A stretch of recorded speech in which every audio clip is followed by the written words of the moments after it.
Hola, ¿qué tal? ¿Cómo están? Bienvenidas y bienvenidos de nuevo a mi canal. Esta es la segunda parte de la serie de videos en las que voy a hablar sobre la ley agraria, en específico sobre el tema de los avecindados.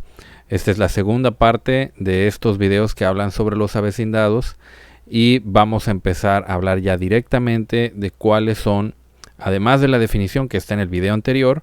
Ahora vamos a ver cuáles son esos derechos y obligaciones que la ley agraria reconoce a las personas que cumplen con los requisitos para su reconocimiento como avecindados. Obviamente, como ustedes saben, primero hay que cumplir con los requisitos para que para que una persona se le pueda reconocer el carácter de avecindado, y posterior a esto, pues ya es cómo se tiene el carácter de avecindado, y con el carácter avecindado se puede empezar a ejercer los derechos de los cuales ahora vamos a hablar. Entonces, paso 1 para esto pues sería contar con los requisitos para el reconocimiento como avecindado. Paso 2, solicitárselo a la asamblea ejidal. Paso 3, bueno, pues ejercer los derechos de los cuales vamos a empezar a hablar a partir de este momento. Bien. Bueno, pues aquí tenemos nuestra diapositiva para quienes no están viendo esto en YouTube. Bueno, pues hay una diapositiva en la cual están los artículos, los primeros artículos sobre los cuales vamos a hablar en relación con los derechos de las y los avecindados. ¿Cuáles son los artículos que están en esta lámina? Bueno, son 1, 2, 3, 4, son 5 artículos, 6 artículos.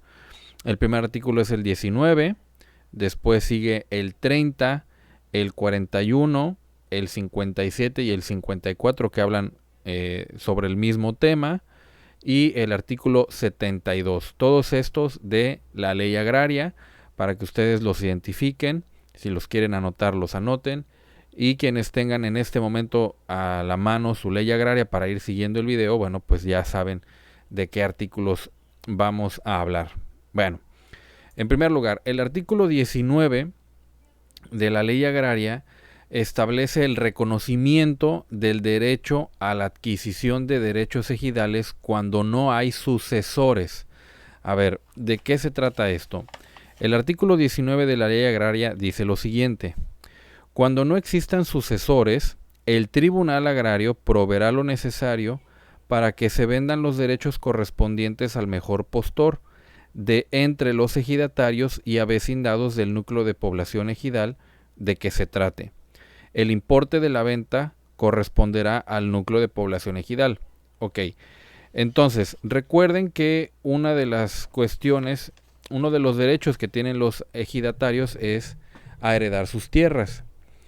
Pero en el caso de que haya un ejidatario que no pudo designar a un sucesor, o las personas que de acuerdo con la ley agraria pueden suceder en los derechos a un ejidatario no se encuentren, no existan, entonces lo que debe hacer el tribunal agrario es venderlos, o en su defecto, esto también es importante, el tribunal agrario puede ordenar la venta de derechos ejidales, por ejemplo, de los derechos sobre una parcela, cuando los herederos no se pongan de acuerdo. Esto es muy importante que lo tengan presente, porque pareciera que este escenario donde los derechos ejidales son vendidos entre los mismos integrantes del núcleo de población ejidal o a los avecindados pudiera nunca pasar, pero sí puede suceder.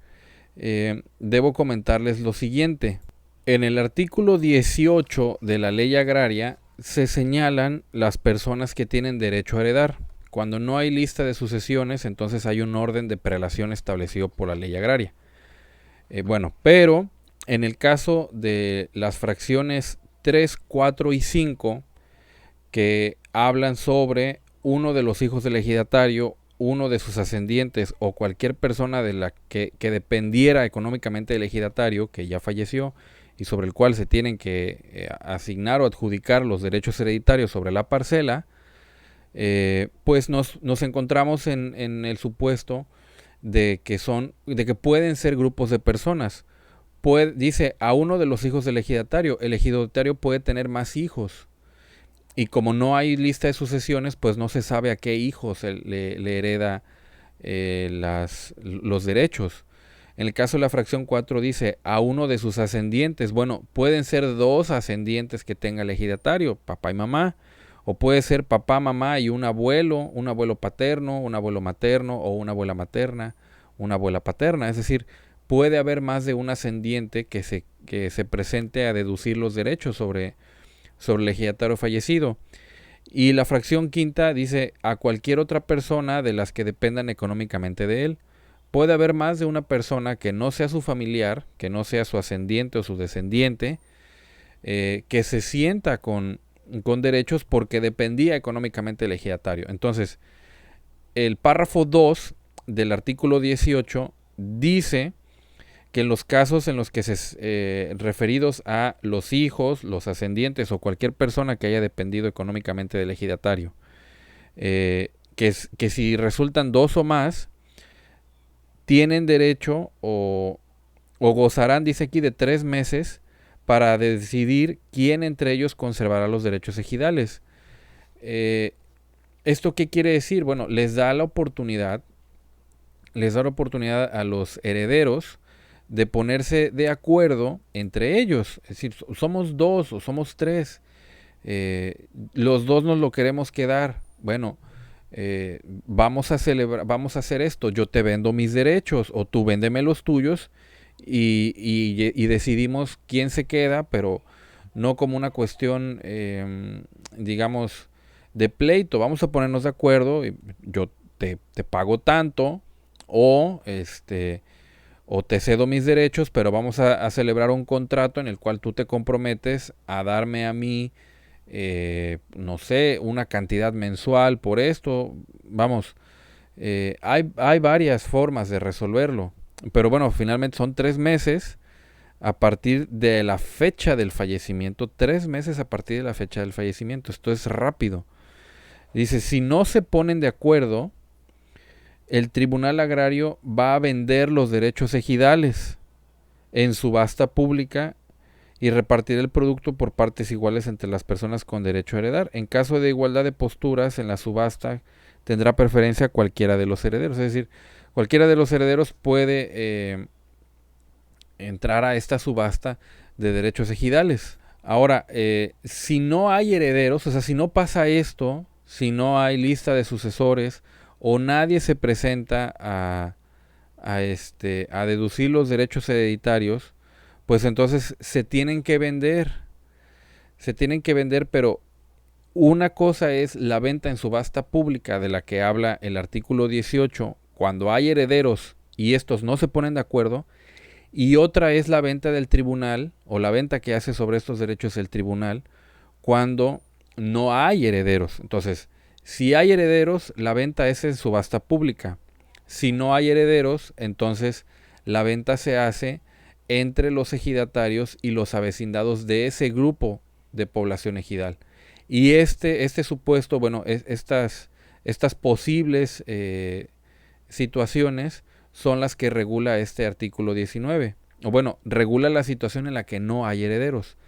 La situación en la que se hace subasta pública es cuando sí hay herederos. Y la subasta pública pues se entiende que lo puede comprar cualquier persona aunque no sea un avecindado. Esto es importante que lo identifiquen, la diferencia entre la subasta pública por los herederos y la venta entre los integrantes del núcleo de población ejidal del artículo 19. Bueno, siguiente, dice el artículo 30, dice, pueden ser testigos en el otorgamiento de mandatos de representación de ejidatarios en las asambleas. ¿A qué se refiere esto?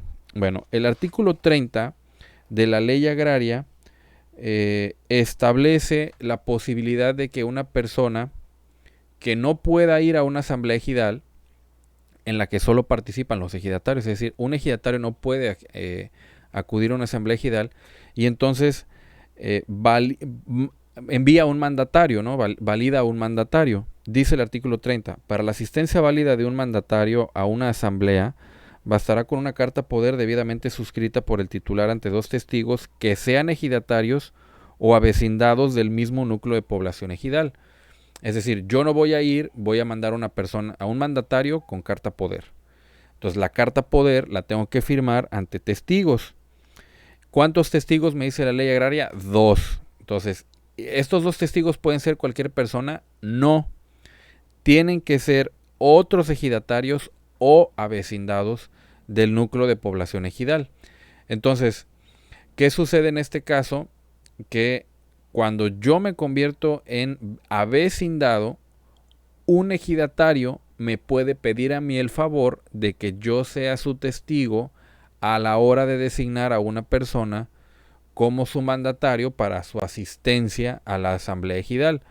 ¿Esto cuándo sucede? Bueno, pues cuando hay personas que no, por X razón, no pueden estar en ese día de la asamblea ejidal, o personas que ya son adultas y que son muy mayores y ya no pueden ir a las asambleas porque están, no sé, tienen algún problema para trasladarse de un lugar a otro. Bueno, pues pueden enviar a un mandatario a que los represente. Entonces, por eso dice el artículo 30 que pueden ser testigos para el otorgamiento de cartas poder o de mandatos a través de la carta poder. Bueno, porque no cualquier persona puede ser testigo en este tipo de actos. Tercer artículo, artículo 41, dice, pueden ser integrantes de la Junta de Pobladores. El artículo 41 pertenece al capítulo sobre las tierras para el asentamiento humano, si no recuerdo mal. A ver, dice el 41, como órgano de participación de la comunidad, podrá constituirse en cada ejido una junta de pobladores integrada por los ejidatarios y avecindados del núcleo de población ejidal, que podrá hacer propuestas sobre cuestiones relacionadas con el poblado, sus servicios públicos y los trabajos comunitarios del asentamiento humano.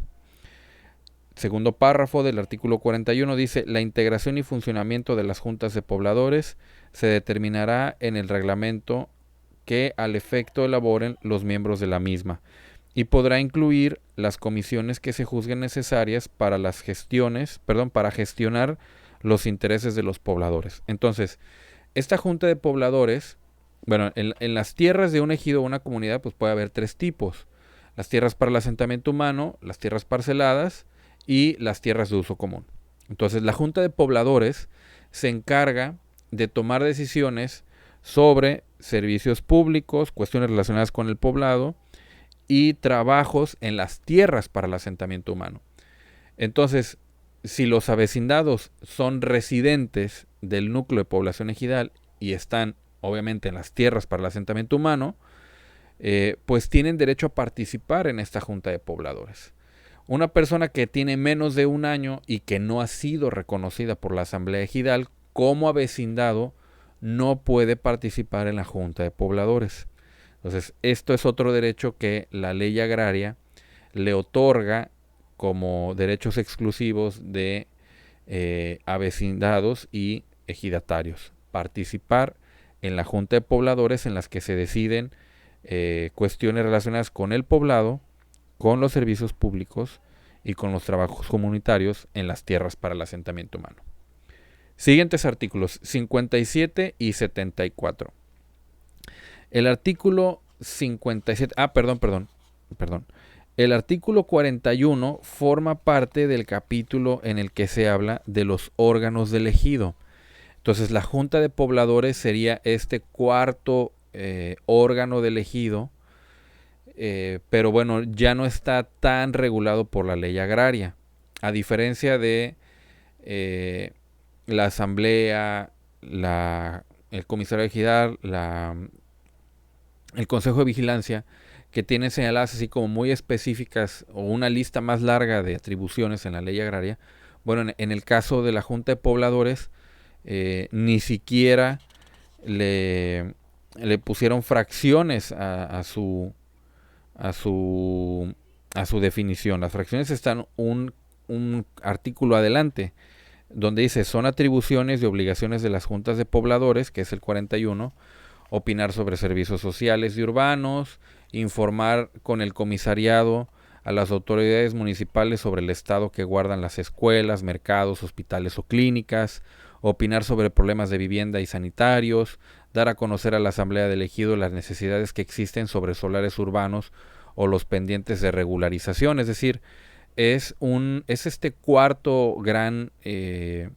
esta cuarta gran autoridad en el ejido, en la comunidad, que se encarga de cuestiones como los servicios públicos. Y esto es un tema sensible, porque los otros órganos, digamos, la asamblea ejidal, el comisariado, el consejo de vigilancia, están más como que enfocados en el tema de la producción, como que más para allá, ¿no? Para las actividades agrícolas, ganaderas, forestales, ¿no? Como para allá va ese tema. Y en el caso de la Junta de Pobladores, el tema va más relacionado como con la forma en la que viven o cómo se puede mejorar las condiciones de las personas que viven en el núcleo de población ejidal. Entonces, es un órgano importante y por lo tanto, pues es integrado solo por personas que tienen interés sobre el ejido de la comunidad, es decir, los ejidatarios o los avecindados. Ahora, en relación con eso, también el artículo 74, que habla sobre las tierras de uso común, dice: la propiedad de las tierras de uso común es inalienable, imprescriptible e inembargable, salvo los casos previstos por el artículo 75. El reglamento interno regulará el uso, aprovechamiento, acceso y conservación de las tierras de uso común del ejido, incluyendo los derechos y obligaciones de ejidatarios y avecindados respecto de dichas tierras. Es decir, sobre las tierras de uso común que están destinadas a generar ingresos para el ejido, son lo que se genera en las tierras de uso común se reparte entre los ejidatarios de acuerdo con reglas que están en el reglamento del ejido o la comunidad. Pues en estas tierras también participan los avecindados, y los avecindados también tienen derecho a que se les asignen parte de las ganancias que se obtienen de las tierras de uso común. Dice aquí: el reglamento interno regulará el uso, aprovechamiento, acceso y conservación de las tierras de uso común, incluyendo derechos y obligaciones de ejidatarios y avecindados respecto de dichas tierras. Es decir, yo cuando adquiero mi carácter de avecindado, también debo tener acceso a derechos y obligaciones respecto de las tierras de uso común. Derechos y obligaciones como cuáles. Bueno, derecho a participar en la producción en las tierras de uso común, y por lo tanto también la obligación de contribuir a su conservación. Dice aquí: a su conservación, a su aprovechamiento, a su uso. Tengo que permitir que los demás también obtengan ganancias de esto. Y lo puedo hacer como avecindado. ¿Cuál va a ser la diferencia entre el avecindado y el ejidatario que participan de las tierras de uso común? Bueno, pues que el ejidatario va a tener asignada una parcela. Una parcela ejidal, de la cual, además de los beneficios de las tierras de uso común, va a tener beneficios de lo que produce en su parcela. En cambio, el avecindado va a tener beneficios, de acuerdo con esto, solo respecto de lo que se tiene en las tierras de uso común, de los derechos y las obligaciones que se obtienen de las tierras de uso común.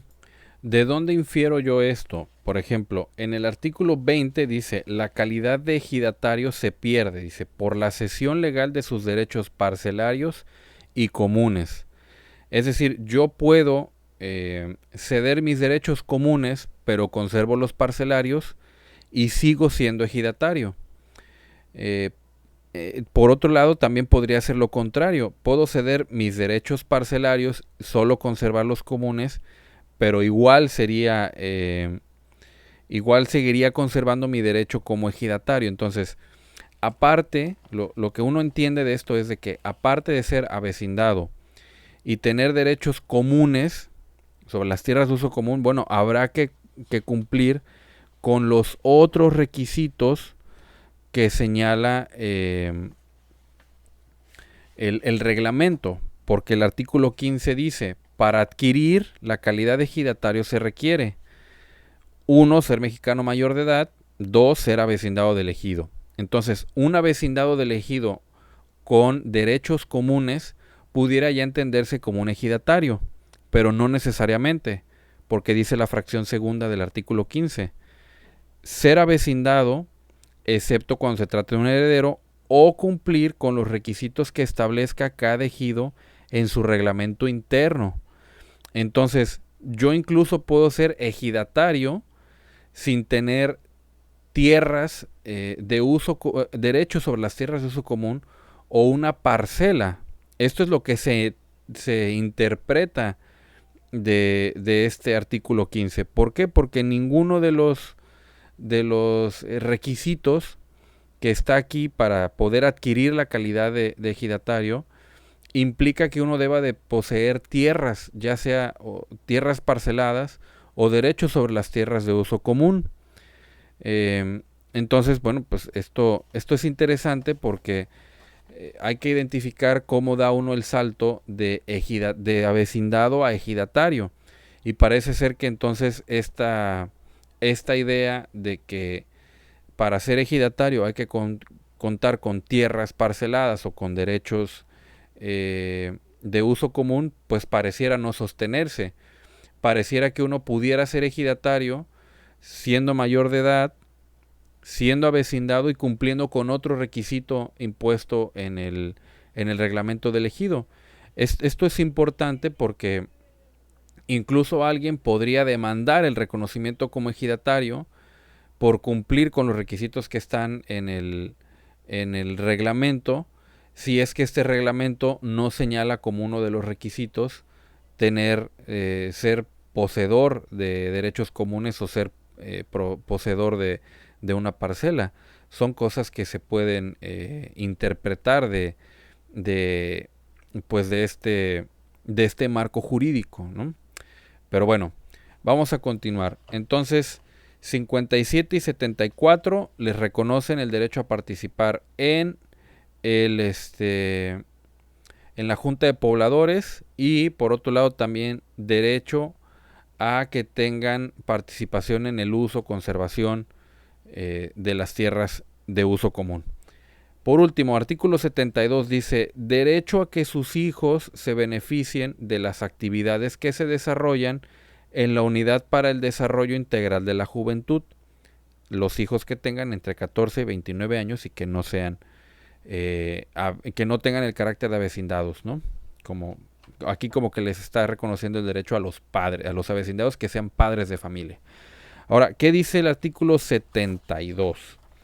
A ver, el artículo 72 de la Ley Agraria establece que en cada ejido y comunidad podrá destinarse una parcela para constituir la unidad productiva para el desarrollo integral de la juventud, donde se realizarán actividades sociales, económicas y culturales, de salud y de capacitación tendientes a procurar que los hijos de los ejidatarios, comuneros y avecindados mayores de 14 años y menores de 29 años logren una inserción sana, plena y productiva en el desarrollo del campo. Esta unidad será administrada por un comité cuyos miembros serán designados exclusivamente por los integrantes de la misma.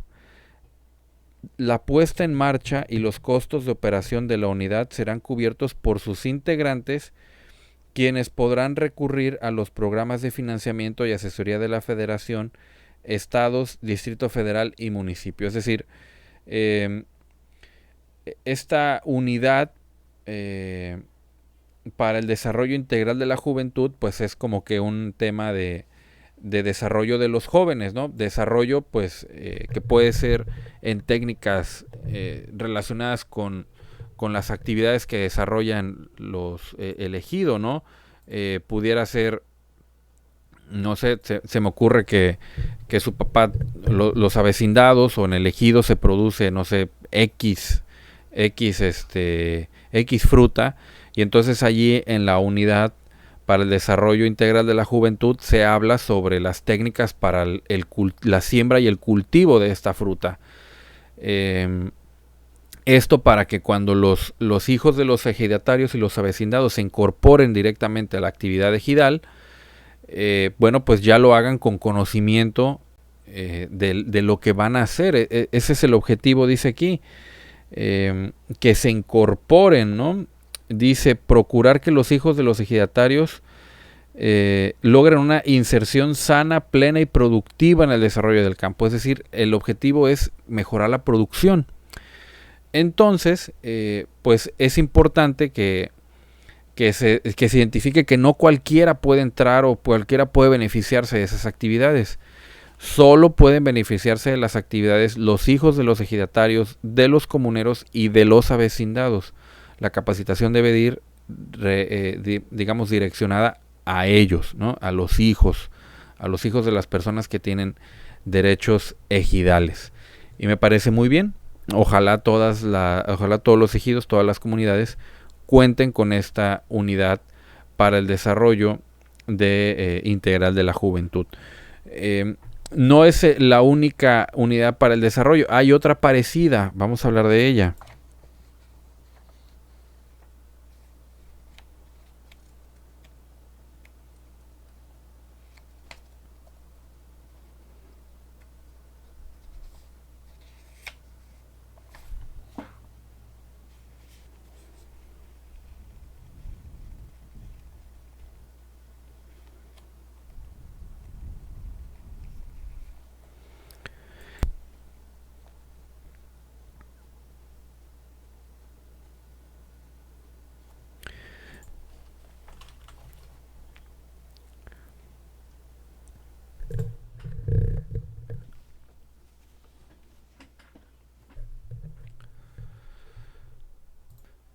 Muy bien, bueno, pues hemos llegado a la parte final de esta segunda parte de los derechos y las obligaciones de los avecindados. Espero que les haya sido de utilidad. Los invito a darle like y compartir este video y a que continúen con la tercera parte de nuestro análisis sobre los derechos y las obligaciones de los avecindados de acuerdo con la ley agraria. Gracias, que estén bien. Hasta luego.